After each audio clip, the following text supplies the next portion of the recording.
Welcome to Board Game Binge, the place where we bring you bite-sized, bingeable board game content from across the industry. I'm your host, James Staley, and in this episode, we're welcoming back Ori Kagan from Kagan Productions. Recently, Ori has launched Kagan Duckademy to help empower publishers on their Kickstarter journey. Ori, welcome to the binge. How's it going, sir? Hi, James. Happy to be back. When was the last time I was here? I was looking it up just before we Jeez. connected. Episode 99, which was 200 episodes ago, and 3 years. Dude, it has gone by Like that.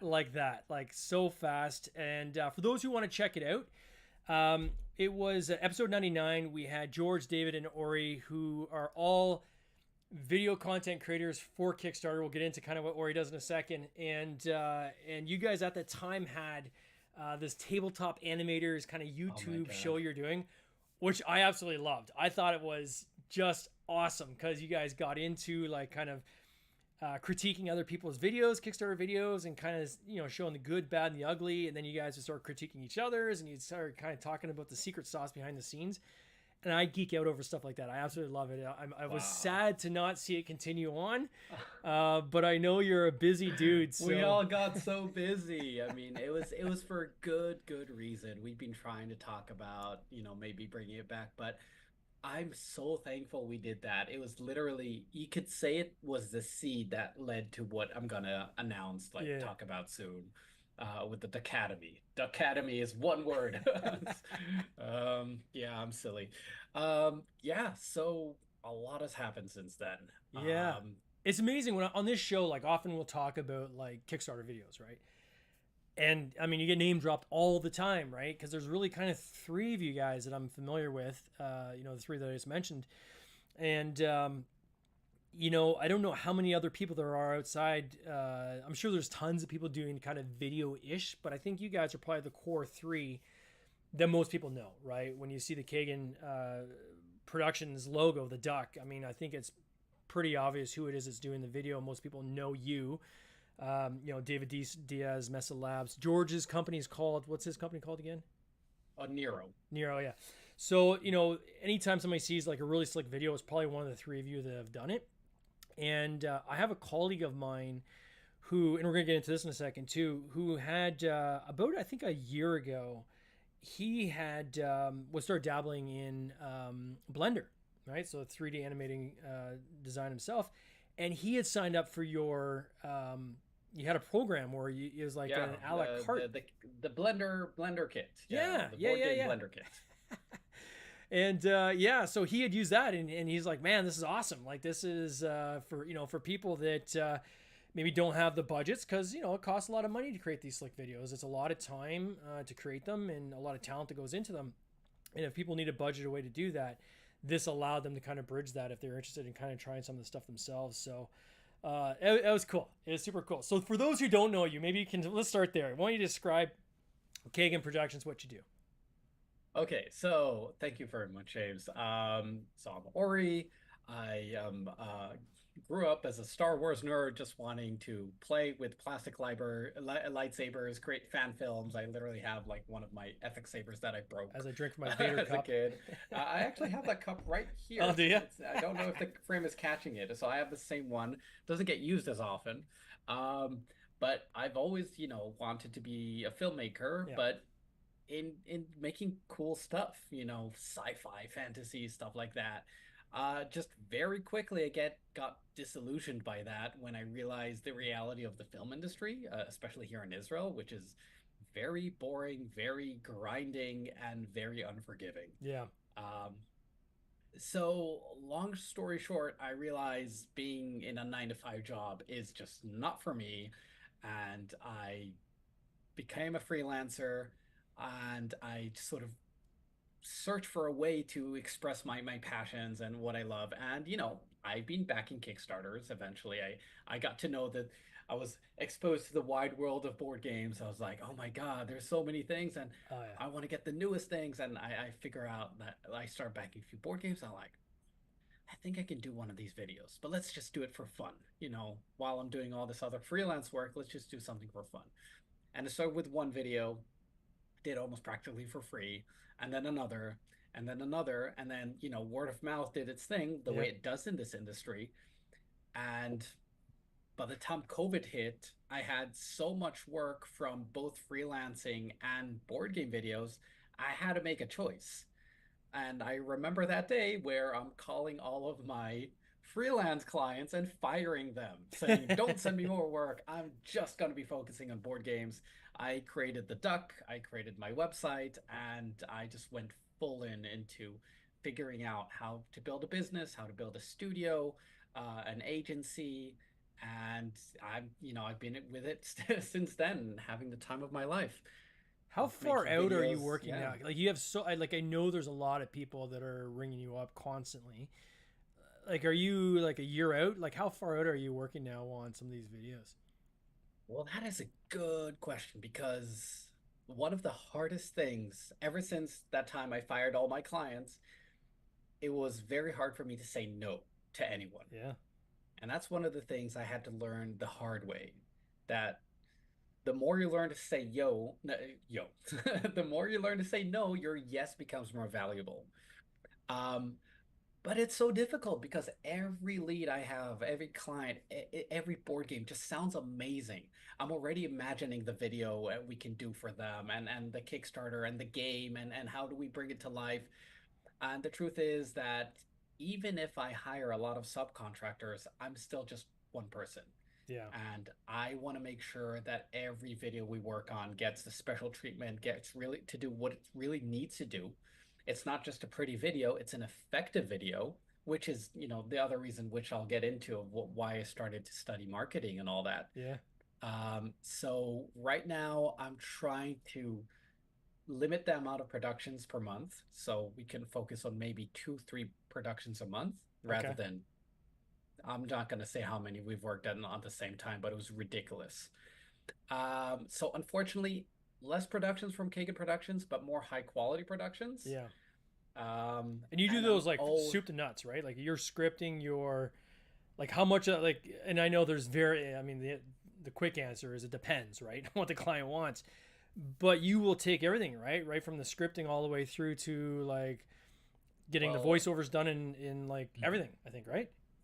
well, actually, the answer to that isn't depends. Oh, The way it works with Kagan Productions is if you come and you want us to give you the full service, we bring you in, we onboard you, and for a whole month, we won't even touch the video. We will just focus on figuring out what makes your game sell. wow. We're doing a 3 week workshop, marketing workshop, where we dive into like three major things. And this is something, let me give you like the background of where this even came from. I did over 50 videos, I think, within the first 2 years or so, 2, 3 years. And some of them were failed campaigns. Yeah. And, that was very, very upsetting because we would still, put all the effort into making the best video possible, but we are not in control of anything else, not the marketing, not the ads, not anything. And just we've had a few failures which were just so, so upsetting because we knew the games were good. We knew they deserved to get made. We knew there is an audience. Something was just blocking them from seeing success. And they always come to me and they said, we know it's not the video, and it's something else. We'll figure it out. Sometimes they relaunched, other times the companies broke apart. Mm, Or if it was sole creators, they would just give up. And that was tragic. yeah. So I decided I am going to figure out exactly what makes Kickstarters fund and succeed, and I will somehow integrate that into my process because I want every client of mine to succeed. Yeah. So I started deep diving, and this was also to help my own business. I started learning marketing, branding, brand strategy. I taught myself a lot of brand strategy, sales, storytelling, which is something I was very familiar, but how does that integrate into sales and to marketing and all that? And eventually I sort of came up with a framework, which I borrowed a lot of stuff from different areas of expertise. And I started doing this workshop. Hmm. Okay. This, and let me just say, ever since I started it, 100% success. Wow. Literally 100%. No, not one failed. Some were more successful than others, but we've never had a failed campaign ever since I had the clients go through the entire workshop. Yeah. And it's actually very simple. It I think the most important thing about it is that we pause for a second and reevaluate, why are you even making this game and who is it for? Yeah. 3 steps. Figuring out what's the foundations of this game. Where did it come from? What's exciting about it? And I don't use marketing jargon. I don't use like terms like UPS and all that. I really focus on, I ask, what's the coolest thing about this game? Mm. What makes you excited? What did you hear from some playtesters that got excited and surprised you about something that they loved in the game? We really have this in a conversation. I'm just asking questions after questions and going deeper and deeper and deeper. And we list out all of these things that they love about the game. Once we have that list, we put it aside, we wait for a whole week, and then when they come back, we start talking about the super fan. The super fan is basically the avatar of the person that is the easiest to sell to because this game was literally made for them. Yeah. You don't need to convince them. They would say, "Shut up and take my money." And the cool thing about board games, compared to I think most industries, I mean, you've designed a few games, A few. a few. How many times have you played your own games? That's an excellent question. I would not as much as I would like is a short Oh, answer, and the reason for that is I find that where I predominantly get a lot of my play tests in. So for those who don't know or don't follow us, and if you're listening to this podcast, I don't know how you wouldn't follow us, but if you're just finding us for the first time, at the end of this year, I'll have 11 titles in the market, amazing. and so I have some groups that I've joined where I can bring games out and have people play test them, right? Yeah, like meetups and things like that. And I would encourage anybody who's wanting to play test their games is to join meetups and be open and say, hey, I'd like to bring out a prototype from time to time if that's okay. But the challenge is you don't want to be that guy, right? Who's always pulling out his game every single time you have a meetup. You got to kind of share the love, right? And so that's why I say not as much as I would like, but still have played them quite a bit. But I don't want to hijack your points. Make your point. Well, that's. Would you say that you're a fan of your own games? Yes. Okay, that was the important thing. Yeah. Otherwise, it feels strange to even put all this time and effort, especially when it's first time creators. And I love working with first time creators. They are such super fans of their own creation. Otherwise, they just cannot get it to the point where it's a complete game. Yeah. Um, so when we start talking about the superfan avatar, in a way, it's a reflection of yourself. But not only that, it's even richer than that because do you remember a time where you were playtesting a game and the person you're playtesting with just goes, "Oh my God, this is one of the greatest games I've ever played. Can I play again? When can I get it?" And you just realize you found the guy Yep. or the girl. So everyone has that experience. Yeah. And that's the thing. When we craft the avatar, we're combining all these identities into one like person. We give them a name, like a D&D sheet. We give them a character sheet. We give them a name, like roughly what level they are, what their age group is, where are they from, what do they like, what do they hate, what other games we might see on their shelves. We just really, really dive into the psychology of this Yeah. person. Psychographic profile. Yeah. And the most important thing is, what are their challenges? Meaning, we know why they play games. We know what they love about games. We know what it brings to their life, whether it's like social potential or escapism or just something to like get their brain thinking. But the challenges is what happens when they see something they like. They see a cover like, "Oh, that looks good." They get excited. They're about to buy it, but at the last moment they back away for some reason. And that is the key. We try to figure out what are those challenges, we list them out, and we come with solutions. That's a second step. The third step, and again, we take a week break because we need to sort of digest this information. The third week is where the magic happens. And this is every time I see this happen, it's unbelievable how beautifully it works. We go back to those selling points. Remember the selling points from beginning? They're just the random list of everything you love about that game. We take it on one side, we look at the super fan, let's call them, I don't know, Bob or Tom, and then we're like, okay, what does Tom like? And all of a sudden, all these selling points will start reorganizing into a list from the most exciting to least exciting, where they're all like exciting. And out of that, a story just magically emerges. This is the way you need to be talking about your game. This is the way you present it. You talk about this first, and then this, and then this, and then you bring this as a twist, and then you mention this, and then you say, but wait, there's more, and you list all the rest of them. Is part of this process also focused on the importance of building an audience? So precisely. For instance, when I've seen some campaigns where like I'm following them before they launch, I see they've got like, I don't know, maybe 100 or 200 pre-signups, right? Which is nothing. They launch, they've got a really slick video, slick page, and lo and behold, they don't fund, or they fund way lower than they thought they were going to.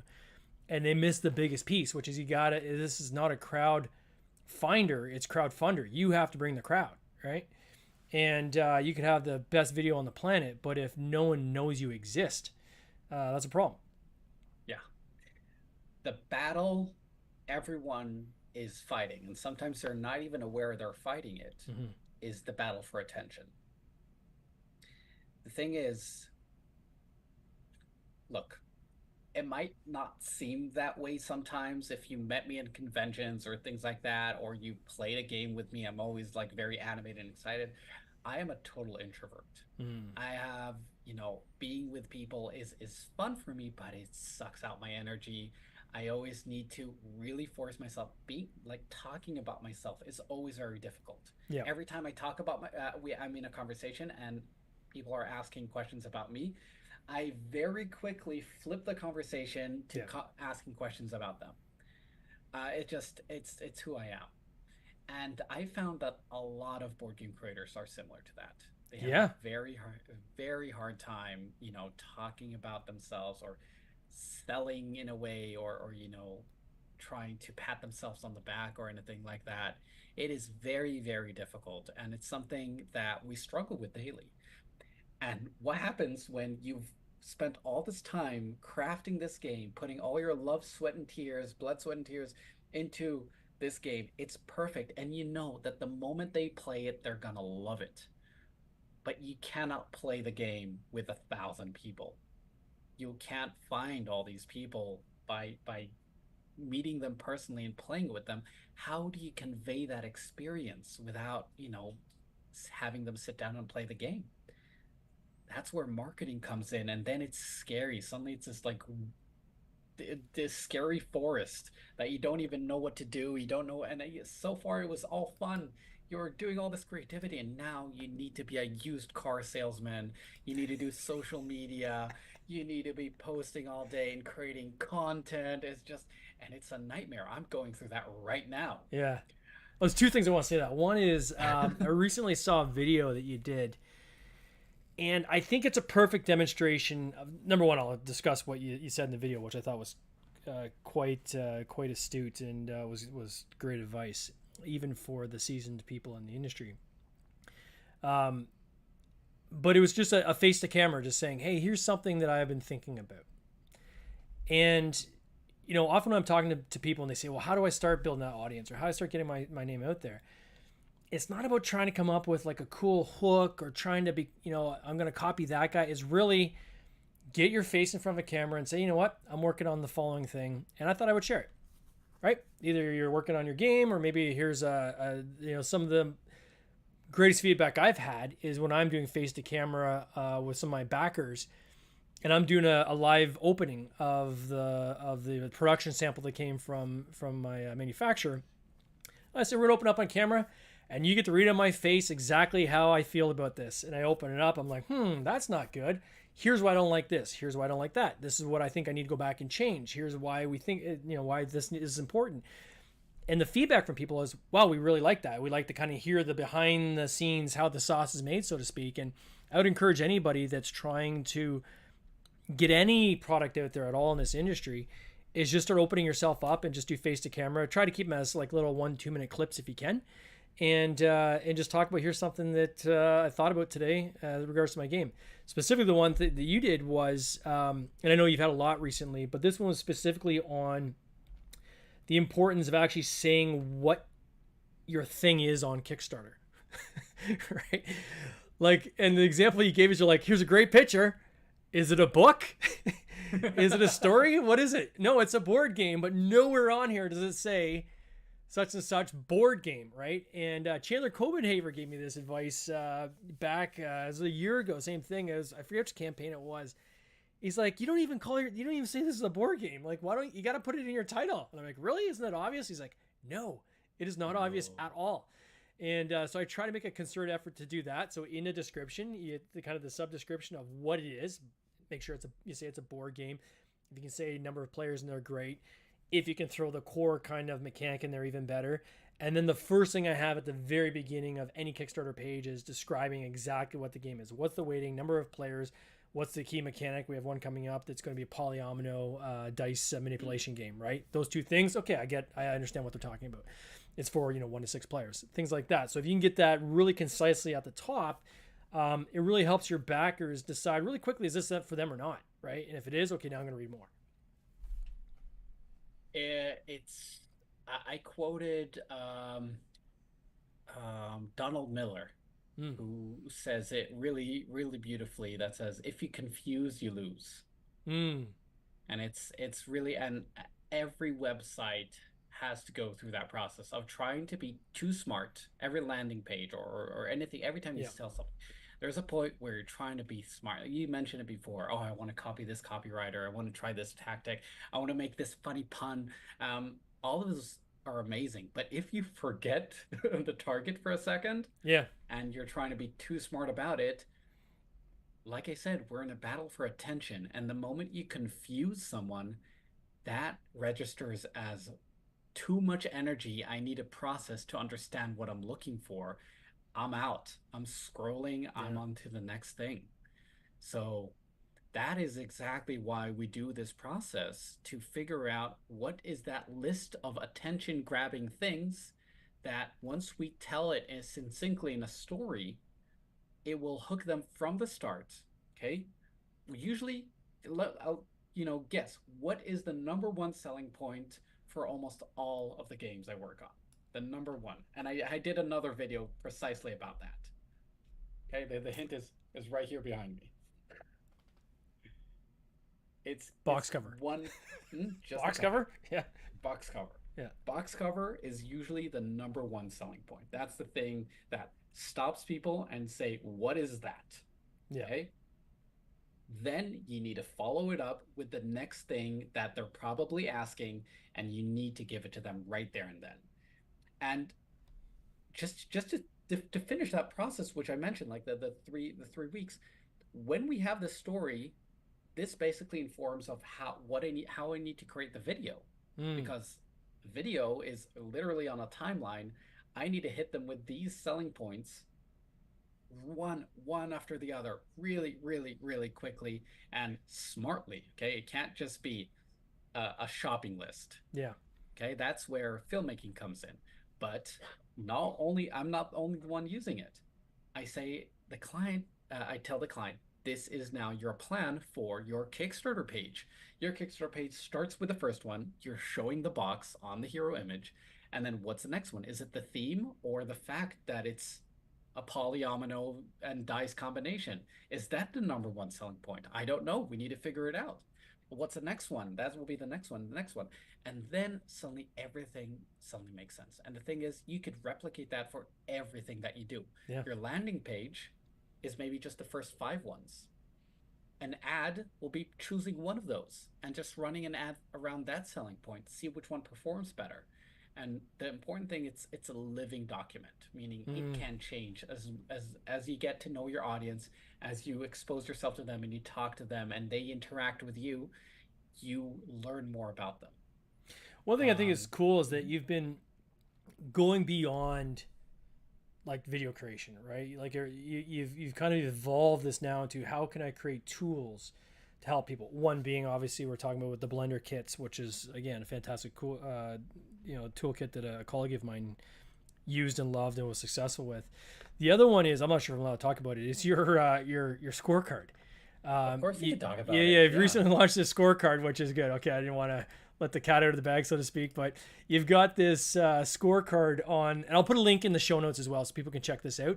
I think you can actually get to it from your main site, anyways, from Kagan Productions. But Yeah, that would be like the first bar at the top that bounces off the thing. yeah, so you've got the Uh, scorecard that literally helps people, right? Kind of set whether they're ready or not for their campaign and what might be missing. Can you talk a little bit about that? yes. Oh, that's the funny thing. It's not new at all. Oh, This okay. is something that well, it is new in a way, but let me tell you the quick story. I was frustrated by campaigns not funding properly, Yeah. and I just look. I've never run a Kickstarter myself. Well, I'll be transparent. I'm sort of designing a few games just for fun. Yep. I don't know if something will happen out of it, but I've never done the process myself. But I've been on board with over 200 of them. Mm, Okay. I've yeah. seen more campaigns than most publishers ever do. And I know what happens right before, and know what happens during, and know what happens behind. And I ask a lot of questions and I see how I can help. And I realize I've gathered all these tips of do's and don'ts. And it was frustrating to me that people had the info out there, but for some reason we're not following it. Yeah. Because you could read Jamie Stegmar's blog, you could hear Crowdfunding Nerds podcast, you can listen to your podcast. There's just all the info is there, but people still miss out. So it's like, what would be Yep. one tool that would somehow condense everything in a way that not only is actionable, meaning I can do it right now, but will also be curated specifically for you. And I learned of this website called Scorecard where you can create these quizzes that once you answer them, they'll give you a score and a report. Mm, And I worked on it for months. I worked months. I put so much effort. I asked a lot of experts. I tweaked it and I like created a version of the report for every different level only because I wanted to help the community. That is yeah. literally the only reason I wanted to do it. And I posted it, and it's been very, very interesting. I've had, I think, over 200 people that completed it.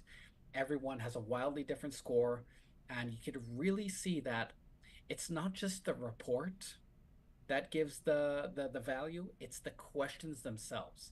Just what because I'm asking you, hey, have you measured how much does it cost for you to get in a lead even before you launched?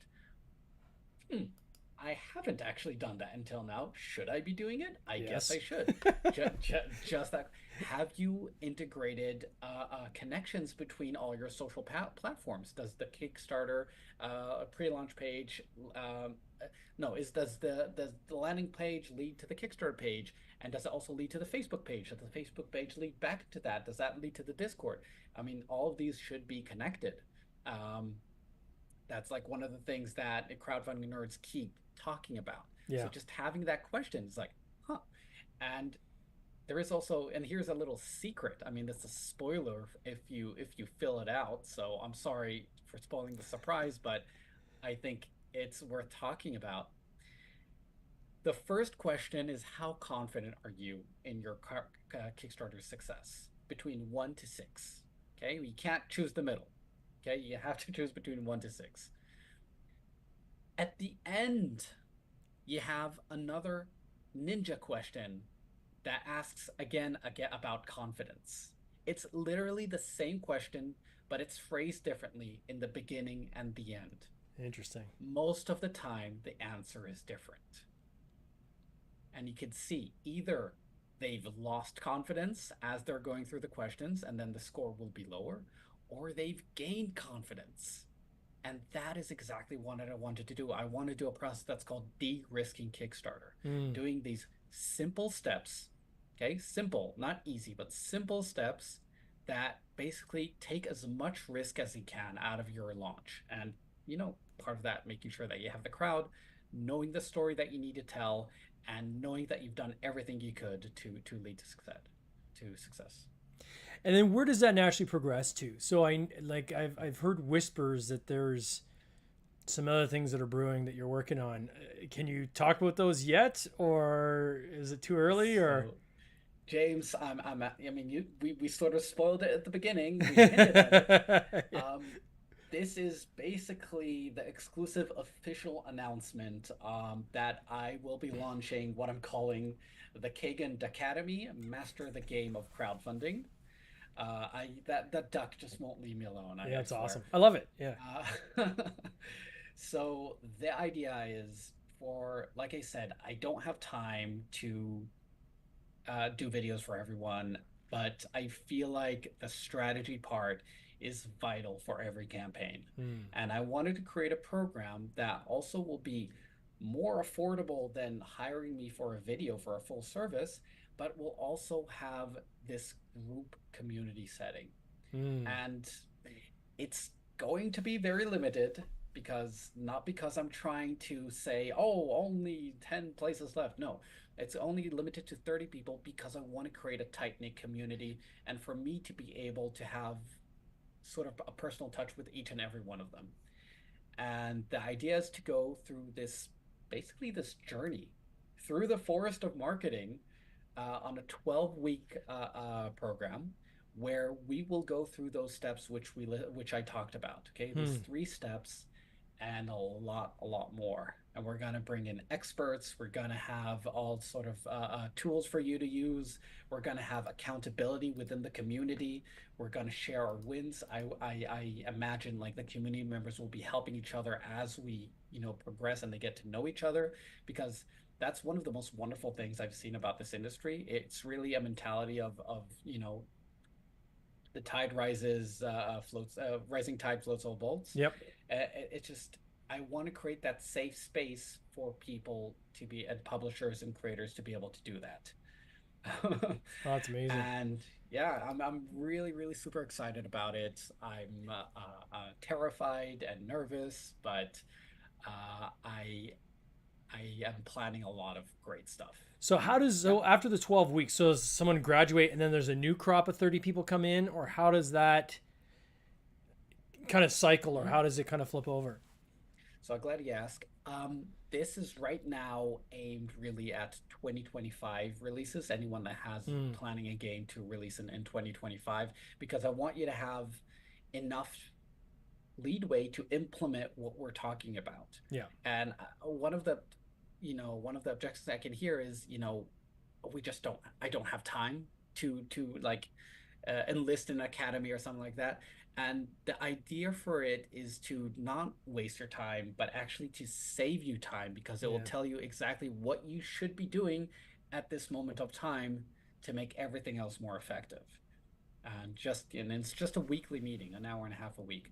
And the idea is that once you finish the entire program, you have the option to stay on for as graduates, but stay within the community, almost like a mentor.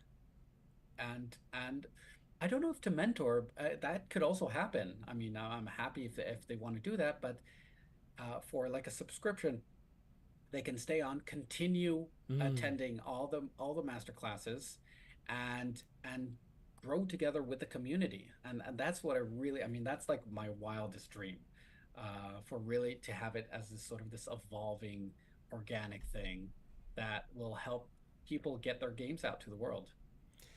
So people got to hear it here first. So I'm just going to make sure I say that. Take the cred. I'm going to flash on the screen here real quick. There's a splash page you have where people can go and they can sign up to get more information. They can get on the wait list. As you said, I guess there's limited slots, so it's going to be a first come first serve. I will put a link to that in the show notes, so it's easy for people to find. Is there going to be a link on your main website to that as well? Or are you going to have a link from like the Kagan Productions site or no? Right now, okay, the way we're creating basically this pipeline is either, you can just skip everything to the wait list by going to the link here. Yeah. But the idea is, look, it's interesting I've been through this type of program just now. Okay. It's called Ambitious Creative Booked Solid. It's meant for creatives like me that are trying to scale up their business. So I've been through a very, very similar process, and I've seen what it can do, and it literally changed my life. Wow. So the thing is, I really want to make sure it's for you. I don't want to waste people's money. I don't want to waste people's time, and I really want to make sure that they're in the right mindset. So currently, the organic way to do it is to do it through the scorecard. If you do the scorecard, you get that initial, like, where am I even at? Yeah. Am I in the right direction at all? And then you start getting these emails with a few more tips. Okay, you get like 5 emails that will give you tips and some tools, which I'm sharing. I have the Kickstarter calculator, which is something we can sort of talk about later if you want, and a few other tools. And at the end, if you like it, okay, you're enjoying this process, okay, it's sort of giving you a taste of what we're going to be doing, that's when you get the link to the waiting list. But again, if you're listening to this podcast, that link is right now in the show notes, I guess, so you can skip the wait to the waiting list anyway. That's awesome. I'll put a link to both. Where do you see this going? So if I look out to like 2026, so like a year out from where even 2025 is gonna be pretty jam-packed for you, is this evolving in different directions, or is now the focus coming in on this, or how is that going to kind of play out over the next couple of years? So my answer for that would be similar to the way I approach my video productions. Nothing is set in stone. We have our guide, we have the the roadmap, that discovery that we did. We know the direction we want to go, but the way we go about it, that's where creativity happens. So my goal currently is to launch this thing in September. Okay, that's that's the date. That's when it's going to go live. It's going to be we're going to have this big webinar. I don't know if to call it a webinar. Before that, doors are going to open. We're starting mid-September, and go September, October, November, and beginning of December. We'll reevaluate. We'll get feedback. And hopefully we'll start another round a month later.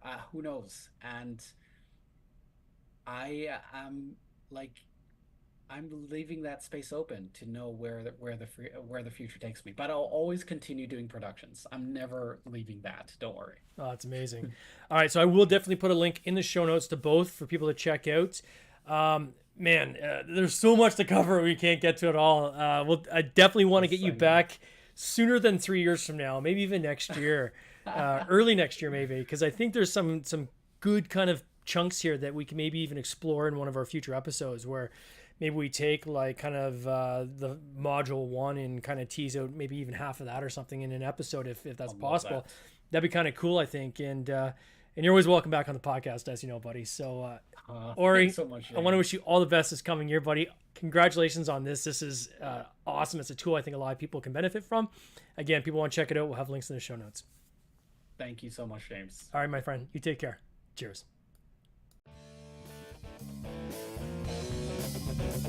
This has been an episode of the Board Game Binge podcast, hosted by James Staley, produced by James Staley and Mike Bruner, with original music by Nick Smith. If you would like to watch these interviews live, simply subscribe to our YouTube channel, Board Game Binge, and you'll get access to live interviews, giveaways, and interesting board game content from across the industry. I can't wait for you to join us. See you next time.